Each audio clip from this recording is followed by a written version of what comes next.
How to change language on Shein app. Hey there, welcome to Insightful Tutorials.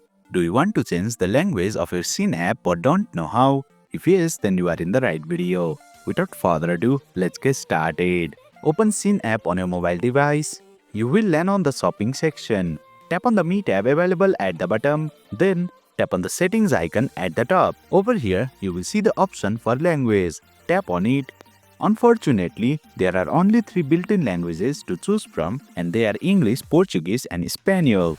If you want more languages, then you will need to select Follow the Phone System option. This way, Shein app will follow the language set on your device. However, this option is still in beta and might not work properly. For this video, I will change my app language to Portuguese. To do that, simply tap on it once. The Shein app will then restart to apply the changes. And boom! You have successfully changed your app language on Shein. That's it for today's video. If you found this video insightful, please don't forget to hit the like button and make sure to subscribe to our channel for more insightful tutorials.